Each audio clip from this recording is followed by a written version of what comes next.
A gente vai gravar um vídeo agora, tá falando sobre as principais falhas que o pessoal comete na hora de estar lançando a startup e citar alguns casos aí que vão exemplificar muito bem essas falhas. Bom, para começar, eu queria falar do momento de entusiasmo da galera. O povo fica meio empolgado por ter uma ideia muito boa e pá, e acha que isso daí vai ser suficiente para a ideia deles de lançar e vender muito, e não se preocupa em estar organizando e ver o mercado, organizando as coisas para estar lançando um produto de qualidade. Eu tive uma grande ideia, aí eu não penso em nada, quero fazer ela tomar real logo, então vou correr atrás disso. Vou correr atrás, tentar virar 3 noites, uma semana, lançar o produto de uma vez assim, sem nenhum planejamento. Sem pensar no modelo de negócio, nem na necessidade. E achar que não... Como é que isso se encaixa? Bom, tem um ótimo exemplo que foi uma vez uma pessoa, lá pela década de 1930, uma pessoa foi lá para os Estados Unidos e lá ela provou uma daquelas sopas instantâneas, né? Que você adiciona água, mistura o pozinho e vira uma sopa, tipo, muito boa e tal. Aí essa pessoa achou que esse produto era, tipo, incrível e achou um absurdo não ter isso no Brasil. Ele falou, vou vender isso no Brasil. Aí pegou, trouxe bem muito lá, foi tentar vender aqui no Brasil, achou que ia ser, tipo, ia vender bem muito e facilmente, sem fazer propaganda, sem fazer nada. Porque era uma coisa inovadora, né? Que não tinha no Brasil, então entendeu disso. Só que, naquela época, a principal função das mulheres era justamente estar cozinhando em casa, era onde ela mostrava o seu valor. Servir, né? Exatamente, servir. Aí, com essa sopinha mágica, tipo, você botava simplesmente água, misturava e já virava sopa, ela não tinha trabalho nenhum, então, tipo, ela meio que perdia o seu valor. Entendi. Aí, terminou que essa sopa não vendeu na época, a pessoa teve um fracasso total, e essa sopa só veio vender depois, muito depois, quando teve uma mudança de valores da sociedade na época. Né? Inclusive, isso é uma das causas de fracasso da startup, é você querer começar com o pensamento de querer ser pioneiro, querer iniciar o trabalho vendo o sucesso na sua originalidade. Quando na verdade muitas empresas já tiveram sucesso copiando ideias.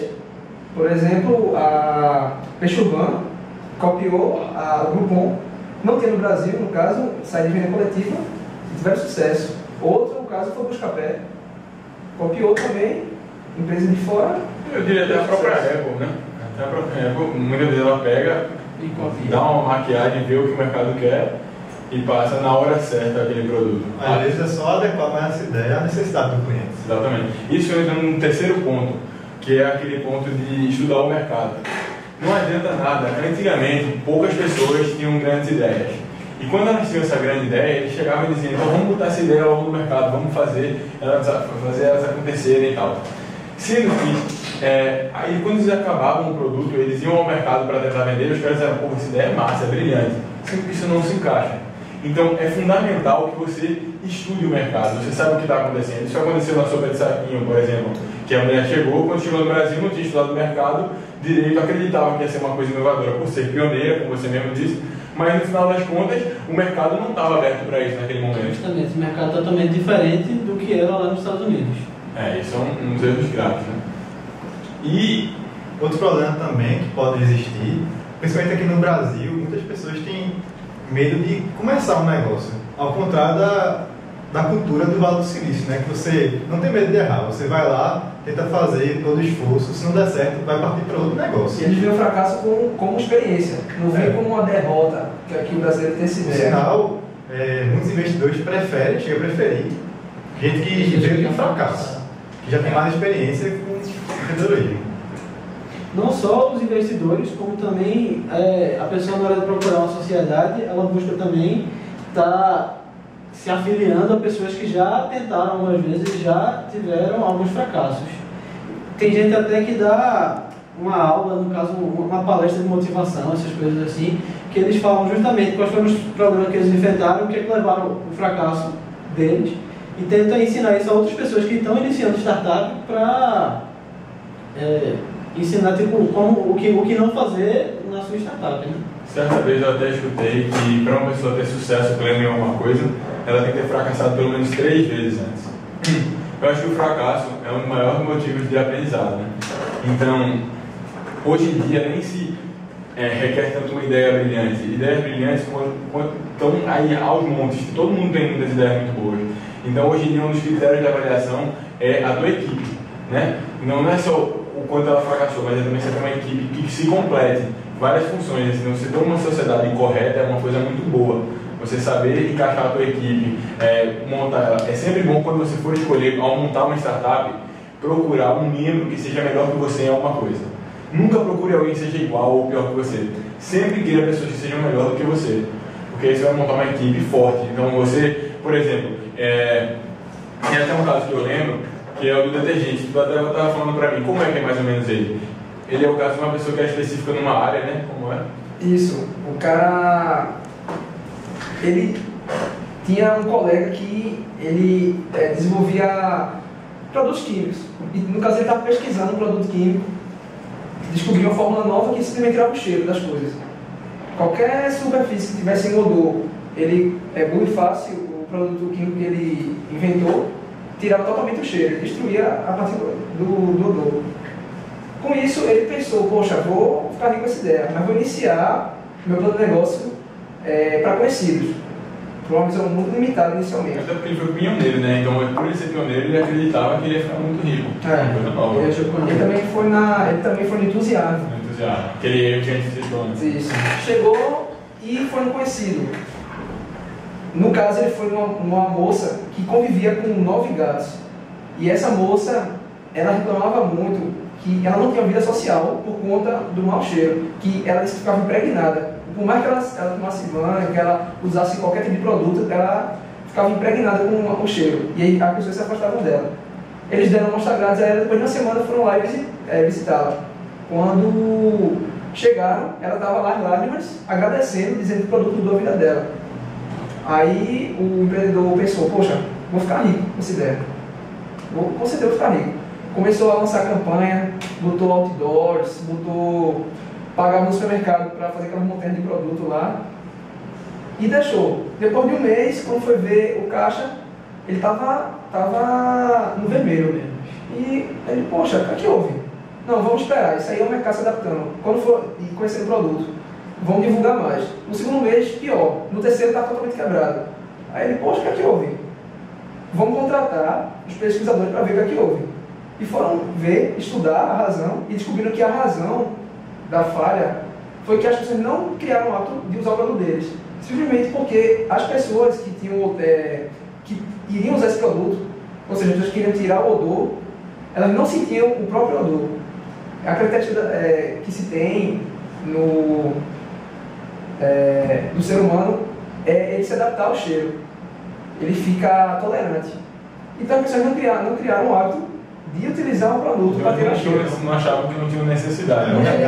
Porque ela não sabia que ela estava com cheiro ruim. Exatamente. E ninguém avisava ela. É difícil realmente chegar e dizer para E não era realmente um produto popular, assim, que todo mundo conhecia, que quando você encontrava com uma pessoa que estava com cheiro ruim, você falava, pô, cara, tem um produto que é muito bom para tu, porque tu tá fedendo. É difícil alguém falar. Não tinha, esse produto não era tão popular assim, né? Então as pessoas tinham que ver uma necessidade nelas mesmas para fazer. O mercado acabou não absorvendo o produto dele. Não absorveu. Quando ele ia na casa das pessoas, que ele tinha dado amostra grátis do produto, ia perguntar, cadê o produto? Aí ela, abriu o armário, ia lá dentro do armário e ia resgatar, disse, aqui, quer de volta?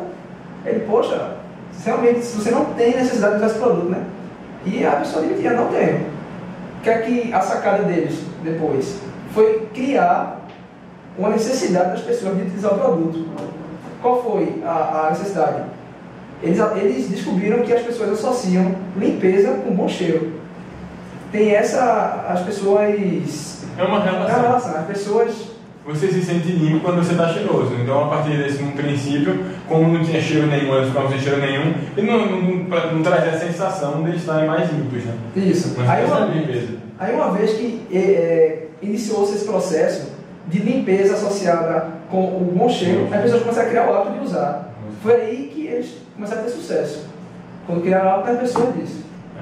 Um outro exemplo também é o da pasta de dente. Pasta de dente, justamente, que se encaixa muito bem nessa associação aí de limpeza, porque na hora que eles inventaram a pasta de dente, eles não A pasta de dente era um creme que limpava os dentes, mas não dava nenhuma sensação de limpeza, simplesmente seus dentes estavam limpos e você não sentia que eles estavam limpos. Então, eles foram lá e adicionaram depois, que o produto já não estava vendendo e tal, eles foram lá e adicionaram uma substância que dava uma sensação de frescor, de ardor, sei lá, na boca, de refrescância, justamente, porque aí depois vocês provavelmente vão ficar com aquela sensação de frescor, assim, pô, realmente agora meu dente está limpo, né? Agora, contextualizando um pouco com a nossa área, um pouco mais de TI, teve um exemplo bem clássico de falha, que foi numa empresa chamada Cosmo. O cara, ele simplesmente, certa vez, decidiu comprar um livro pela internet. Então, entrou na Amazon lá, aí foi comprar o livro, e quando chegou na hora de pagar, que foi botar o frete dizia lá, 2 dias para entregar. Aí ele disse, porra, mas eu quero hoje. Eu quero agora. Só tem menor tempo para 2 dias, né? Eu quero a menor tempo para 2 dias. Então, ele queria o livro agora. O que ele fez? Fechou o site da Amazon, atravessou a rua, foi na livraria e comprou o livro que ele queria. E pensando um pouquinho mais sobre isso, ele disse, não, vou fazer então agora um serviço ao qual eu vou entregar em no máximo X horas, uma hora bem mais, acho que era 3 horas, não tenho certeza, mas num curto espaço de tempo esse produto. Então ele chegou com essa ideia fantástica e foi ao mercado para tentar arrecadar fundos, investimento para tornar essa ideia um produto. E ele conseguiu um grande investimento, na casa de milhões mesmo, alto, muito alto. E à medida que ele ia crescendo, na realidade ele começou assim, através de bicicleta num só estado e tal, e foi dando muito certo, e ele conseguia entregar rápido, as bicicletas que se espalharam por toda a cidade, sabe, aquele negócio. Então foi virando moda, a Amazon se interessou por isso, até porque ela é uma loja que usa muito essa parte de... Foi justamente onde veio a ideia dele, né? Justamente. Então eles financiaram a ideia, então estava dando tudo muito certo, ele recebendo um investimento maior do que o outro, para ele estava tudo muito bom. Então, quando chegou um dos últimos passos dele, então agora eu vou lançar aí, porque vou lançar na Bolsa de Valores essa minha empresa para começar a ganhar ainda mais. Foi também na época da bolha da internet, que começou aquela crise e tal. Aí ele não percebeu, ele não atendeu para isso, aquele dilema do controle financeiro. Porque assim, quando você cria uma empresa, às vezes você não tem uma formação financeira, nós mesmos, somos da área de TI. A gente tem uma grande ideia, a gente tem capacidade técnica para construir algum produto, essas coisas, mas como é que a gente vai fazer ele vender? Como é que a gente vai ganhar? Qual vai ser o nosso modelo de negócio? Isso sempre é uma dificuldade. Então ele só se preocupou em ganhar investimento atrás de investimento e não viu a receita dele no final do mês, quando ele estava recebendo de lucro. E isso foi crucial. Quando ele chegou lá, os investidores perguntaram, quanto é que você fatura por mês? Qual a tua receita? Aí ele viu que não estava tendo receita, estava tendo prejuízo. Então com isso ele acabou fracassando. Isso foi um exemplo clássico. Marcelo levantou um ponto também, dizendo da equipe que se forma. Muitas vezes a razão de fracasso é você começar uma equipe com, sei lá, um amigo. Você inicia uma startup, incorpora com um colega seu e quando vê esse colega ele não tem nenhuma qualidade que iria agregar alguma coisa à sua startup.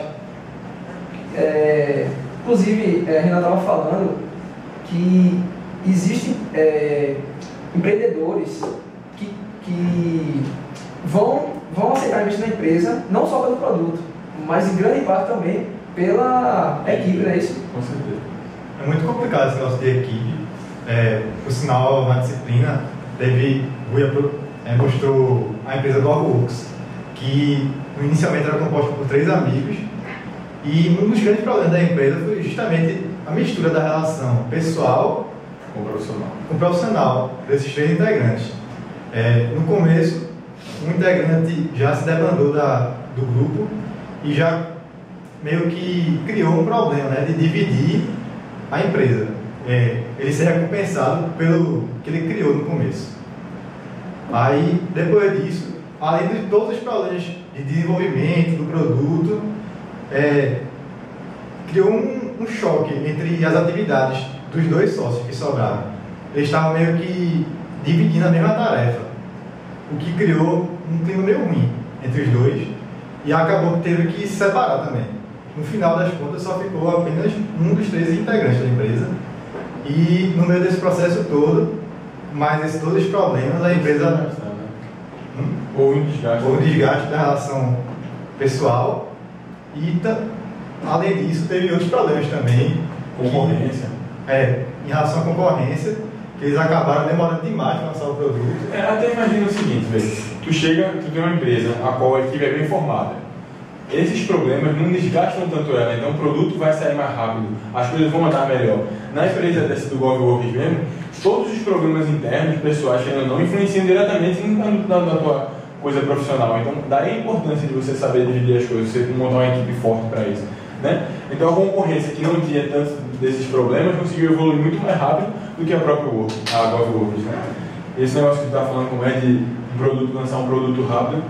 Isso aí é uma outra questão realmente muito importante, né? Muitas empresas estão falhando aí, porque você, na hora de estar fazendo seu produto, você se preocupa em estar lançando o melhor produto de uma qualidade muito boa e justamente o que os seus clientes querem, e você se preocupa em desenvolver um modelo de negócio perfeito e achar todos os investidores e fazer sempre o melhor possível, só que você termina demorando demais para lançar esse produto, seus concorrentes passam à sua frente, lançam produtos antes de você, você termina perdendo o mercado, justamente porque você demorou demais para lançar esse produto no mercado.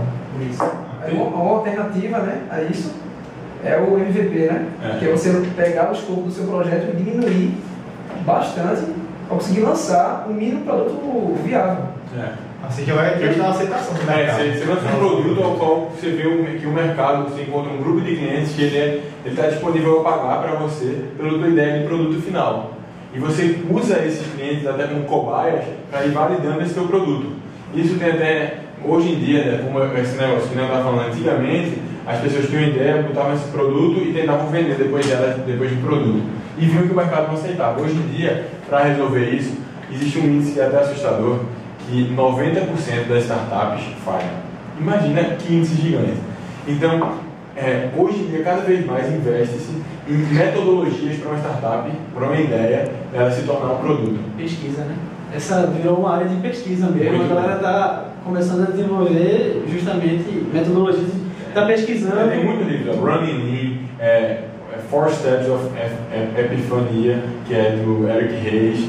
Tem vários livros que eles são metodologias para você não ficar solto, você não ir com a maré. Você vai dizer assim, então, não, tive uma ideia boa, o que eu vou fazer? Vou criar o MVP, que nem você disse, um produtozinho básico, vou levar ao mercado, ele vai ser validado e vou colher uns dados. A partir desses dados eu vou pivotar, vou saber para qual caminho eu vou seguir, tá entendendo? Então, isso é muito importante, porque evita você gastar tempo desnecessário, você vai estar sempre se adequando, product fit, market fit, é o teu produto se adequar ao mercado. Isso é muito importante, que ele esteja adequado com aquilo para as pessoas que você vai vender. Não adianta você fazer uma coisa, você dá um presente para uma outra pessoa, que é o presente que você quer. Você tem que dar presente para outra pessoa, que é o presente que ela quer. Né? Isso é uma coisa complicada. Uma coisa assim, a questão que eu quero levantar, o problema também no Brasil é a falta de investimento do governo. Para você ter ideia como é importante a questão da startup, o país no mundo que tem o maior número de startups é Israel. Israel é um país muito pequeno, cercado de inimigo e sem nenhum recurso natural. E aí, o que é que eles fazem lá? Eles têm ideias. Tem ideias e o governo está lá incentivando sempre, porque é um recurso do país, é uma coisa que traz capital para o país. O Brasil lançou agora um projeto chamado Startup Brasil, que ele pretende dar 100 mil até para uma ideia se tornar produto, essas coisas. Mas na realidade, se você for ler o edital, ele tem tantos empecilhos para esse negócio, você receber esse investimento, sabe? Não é só o governo incentivar a investir, não. O problema também é que a estrutura de impostos para a abertura de uma empresa pequena que seja no Brasil é muito difícil aqui. Então, o nicho aqui de mercado para você conseguir tornar a sua ideia produto e virar a empresa é muito complicado. Não tem incentivo, você paga muito imposto para o governo, então se torna uma coisa desmotivante. Não é que nem aquele ambiente do Vale do Silício, que além de ter todo o incentivo do próprio governo, há uma cultura de empreendedorismo, onde isso é uma coisa muito mais rentável. Hoje em dia, quando você vê aqui, um jovem diz, vou largar minhas coisas para empreender, ele de certa forma é repreendido pelos pais, né? Porra, tu vai largar tu tá com uma vida sustentável, tudo isso, vai largar tudo que você tem para arriscar uma coisa que você não tem. Então isso é um dilema complicado. As pessoas esperam até ter um certo estarem estáveis financeiramente para pensar em investir. Mas quando chega a um certo ponto, já perde essa Inclusive, ideia. em relação ao estímulo dos Estados Unidos em relação às startups, os Estados Unidos, inclusive, estava querendo criar uma lei para dar um visto para estrangeiros poderem empreender no Vale do Silício em todo os Estados Unidos. Isso mostra o quanto eles dão importância às startups, porque isso gera bastante emprego no país. Emprego, renda, muita coisa. Os estrangeiros são responsáveis por mais do que 50% nessa área de startup, lá nos Estados Unidos, no Vale do Silício. Então, você reconhece que é importante. E porque eles vão para lá, justamente deu todo esse incentivo do governo, que é um governo totalmente diferente do daqui do Brasil. Isso é uma coisa que faz a diferença. Bem. Também, quando estava falando do corre, por exemplo, esse negócio de controle financeiro é bastante complicado, né? É porque, como eu estava dizendo, cada pessoa tem uma formação diferente. Então, nem sempre você está E empreender, criar uma empresa, você precisa de vários atributos, assim, você precisa ter várias qualificações. E às vezes elas não são passadas. Então, para facilitar isso, eles também tentaram modelar um esquema que facilitasse esse controle financeiro, que inclusive é muito usado para você chegar para investidor e dizer aqui, ó, aqui é como eu vou ganhar dinheiro. É chamado Business Model Generation, também conhecido como Canvas. Ele tem 9 itens que envolvem, você vai ter que listar quais são os seus clientes, você vai dizer quais são os valores que você vai passar para esse cliente, como você vai chegar a esses clientes, como você vai distribuir isso para os clientes, quais são as atividades chaves para esse seu negócio dar certo, quais são as parcerias chaves que você precisa, quais são os seus gastos para isso se tornar real e como é que você pretende ganhar. Então, tudo isso vai destrinchar todo o modelo de negócio e mostrar como vai ganhar dinheiro. Exatamente. E isso é uma coisa bem mais clara, porque na realidade, imagine o seguinte: como você tem várias profissões envolvidas, cada um fala sobre gerar dinheiro de uma forma. Então, muitas vezes o termo de um economista não é familiar para a gente que é da computação. Então, a ideia de criar um modelo do Business Model Generation do Canvas é unificar tudo isso, entendeu? Tipo, ser uma língua falada por todos. É um inglês da vida, é uma língua universal. É uma coisa que você chegar assim e dizer, ó, aqui é meu Canvas. Você for olhando cada quadradinho daquele, você consegue dizer o que aquela pessoa tem, entendeu? Uma coisa que eu acho interessante também falar sobre startup, me lembra muito o centro de informática. A gente sempre tem aquele medo de trocar ideia com uma outra pessoa ou outra. Tipo assim, eu tive uma ideia brilhante, então eu guardo ela pra mim, essa ideia é minha. Imagina, alguém vai copiar isso e tudo. Como a gente falou antes, o que importa não é a ideia, porque às vezes a ideia ela não foi trabalhada o suficiente do que uma ideia que já existe. Quando você pega uma ideia já existente, a pessoa já é boa, então você pode aprender com os erros dela. Você já vê onde você pode se diferenciar, fazer melhor. Então, quando a ideia ela não é muita coisa, e quanto mais você compartilha a ideia, mais ela cresce. Então, inclusive, isso me lembra a Apple. A Apple ela é extremamente fechada, a ideias. Né? Tu mesmo, tu tem iPhone, tu usa jailbreaker, é totalmente diferente do iOS, né? Por que tu usa jailbreaker? Porque eu posso adicionar realmente várias coisas que a Apple não coloca no sistema. São funcionalidades que eu acho que são importantes, que não estão disponíveis no aparelho original da Apple. Isso demora muito mais o crescimento, né? Porque quando você tem uma coisa aberta, muita gente pensando, group minds, aquele princípio todo de singularidade. Uma ideia boa, cada um pode adicionar uma ideia boa e crescer realmente, aumentar muito o sistema. Essa é uma questão. Acho que hoje em dia está conseguindo se desmistificar um pouco esse negócio de prender ideias. Quando você lança a ideia e você conversa com pessoas, a tua ideia está crescendo. E isso é legal. Tocar uma ideia, tornar ela produto, não é uma coisa fácil não. As pessoas acham que é, mas pô, isso envolve relação interpessoal, a equipe, é uma coisa extremamente difícil. Você ter uma equipe boa, que não tenha problemas, isso aqui. Você tem que chegar, você tem que ter investimento, você tem que conseguir um cliente. É um processo muito demorado. Você tem que saber. Uma coisa que acontece muito com ideia é que você é criticado por todos os lados. Todo mundo está te criticando. E você tem que saber qual dessas críticas são válidas para o teu negócio. Esse tipo de decisão é muito difícil. E ela existe de forma madura quando você já calejou muito, quando você já errou muito, quando você já fracassou muito. Então, é tudo isso aí. Então, para você que está querendo empreender agora, qualquer coisa do tipo, você tem que lembrar, uma ideia não é nada. O momento de entusiasmo é bom, é importante, a criatividade é fundamental, mas ela é só o começo. Na verdade, só o começo é você dar o primeiro passo. Né? Você tem que dar esse primeiro passo. Você ser pioneiro, você não está ganhando nada necessariamente, porque você está atacando num mato sem cachorro, numa coisa desconhecida. Quando você tem uma ideia que você quer lançar uma startup nessa ideia, essa ideia ainda tem que se amadurecer muito. Essa ideia inicial, ela não vai chegar nem perto do que vai ser o seu produto final. Então, esse seu medo de estar compartilhando uma ideia boa que você teve com outras pessoas já realmente não vai levar você a canto nenhum. Você tem que estar compartilhando com todo mundo e estar tendo opiniões de outras pessoas para poder amadurecer essa ideia. Então, leve ao mercado. Você teve uma ideia em relação a bares, leve para os bares e sonde e pese, veja se aquilo realmente faz a diferença. Na realidade, o que é fazer a diferença? Veja se eles conseguem ganhar dinheiro com isso. Isso é uma coisa que conta, né? Não pode ser só inovadora. Né? Você tem que saber aquele problema que você está resolvendo para ele. Então isso é uma coisa um pouco difícil. E você tem que aprender a fracassar, aprender a receber não, aprender a, com esses nãos, administrá-los para você estar sempre crescendo, se tornando um empreendedor melhor, sabe? Diz. Uma questão importante desse negócio aí é a patente, né? Você tem uma ideia boa, você quer que aquela ideia seja sua, você quer ter direito sobre aquela ideia. Aí você pensa, não, eu preciso de uma patente nisso daí. E eu acho que isso aí impede muito o crescimento. Tipo, por exemplo, teve a ideia que o Google usa hoje em dia, né? Que um algoritmo de busca que foi criado por um cara, Alan, e foi em 1989 que ele criou o primeiro algoritmo de busca, que nessa época a internet ainda não era muito popular, e ele criou porque tinha necessidade das pessoas estarem procurando nos servidores FTPs das universidades os arquivos e tal. Na hora que ele criou, ele em nenhum momento pensou em lançar uma patente sobre isso daí e tal, porque ele começou ganhando com licença só, pô.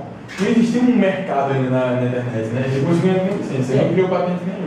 E em nenhum momento, mesmo depois, quando ele começou a vender a licença, ele pensou em patentear essa ideia, porque ele sabia que na hora que ele patenteasse, ele ia estar limitando essa ideia. E com certeza, se ele tivesse patenteado, não ia ter o Google hoje em dia, porque justamente depois dele veio o Yahoo, veio o Bing, veio um monte aí que melhorou essa ideia e foi tornando a ideia cada vez melhor, e até que chegou o Google e realmente fez uma ideia a melhor de todas, que estava funcionando melhor. Na verdade, falando em patente eu acho que não existe muito nessa nossa área. Por quê? Por exemplo, eu dei uma lida sobre isso. No mínimo para você tirar uma patente é 2,8 anos. E em média isso acontece em 5,6 anos. Então nossa área está evoluindo constantemente. Imagina você esperar tudo isso para você ter o poder sobre alguma coisa. E você tem que ter tudo documentado, é uma coisa muito complicada. Para mim, patente na área da computação é você ser competente o suficiente para estar sempre um passo à frente dos seus concorrentes. Por exemplo, o Peixe Urbano, o Groupon, eles foram precursores naquilo. Mas por que eles até hoje sobrevivem? Porque eles estão sempre tentando inovar em alguma nova coisa. Enquanto as pessoas que não criaram essa ideia, elas estão tentando se igualar àquela ideia, fazer uma cópia daquilo, eles estão dando um passo à frente. E eles vão tentar chegar a esse passo e estão dando outro passo. Então você não pode nunca parar. Tá entendendo? Então patente para mim é você ser competente o suficiente. Principalmente na nossa área, quem fica estagnado acaba falhando. Justamente, eu acho isso crucial. Tem outras também, vale ressaltar, metodologias, não é só esse de Lean Startup. Hoje em dia usa-se também o Customer Development, que é o desenvolvimento baseado no cliente. Tem, deixa eu ver o que mais. Tem N livros, agora focando nessa área de empreendedorismo. O empreendedorismo está na moda, né?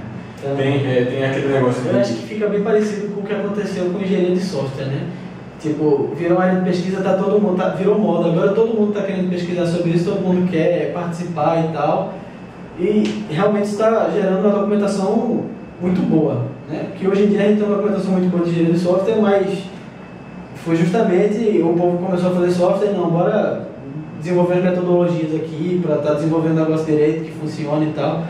Foi quando o povo começou a pesquisar e tal, e lançar as metodologias. Então acho que o que está acontecendo hoje em dia com startup é mais ou menos o que aconteceu antes com engenharia de software, tá? Realmente isso contribuiu para diminuir aquela taxa que a gente falou, né, que 90% das startups falhavam. Acho que com essa pesquisa nessa área vai melhorar muito assim. Eu também acho, com certeza. A ideia é essa, né? Até porque o mundo é muito grande, tem muita gente, então tem mercado para tudo isso, sabe? Só você tem que encontrar o problema das pessoas. Eu costumo pensar assim, você ter uma ideia para um problema que existe na vida real, vai ser uma coisa inovadora, sim, vai ser legal, pode dar certo. Mas uma coisa ainda mais interessante é você descobrir uma coisa que as pessoas querem, mas não sabiam que queriam. Isso tem muito com a Apple, isso é um dos motivos que acho que a maioria das pessoas admira a Apple. E ela traz para as pessoas um produto que elas nem sabiam que elas precisavam. Como ela fez com o iPhone e com o iPad. Exatamente, e isso é uma coisa A legal. questão do detergente da pasta de dente. Exatamente. É a mesma Eles questão. não sabiam, Não tá restrito à eles computação. criaram a necessidade do hábito. Exatamente. E hoje em dia ninguém vive sem um smartphone, sem um iPhone, sem um iPad, né? Na realidade, os notebooks, os computadores Estão sendo substituídos. tudo isso, né? Hoje em dia, na realidade, eu acho que cada vez mais tem até aquela coisa das coisas. Você vê o Google Glass, o óculos, o relógio, tá aí a Apple vai lançar relógio, a Samsung vai lançar relógio, tem um tênis da Google, não sei se vocês já viram também, que é muito legal. Ele, à medida que você sai andando, ele vai dizendo quanto você percorreu, se você ficar parado por muito tempo, ele diz para você se movimentar. Tem uma tecnologia envolvida, é a tecnologia das coisas, né? Aquilo que você veste, isso é muito legal. É muito legal mesmo. Acho que é isso. Então, obrigado. Boa noite.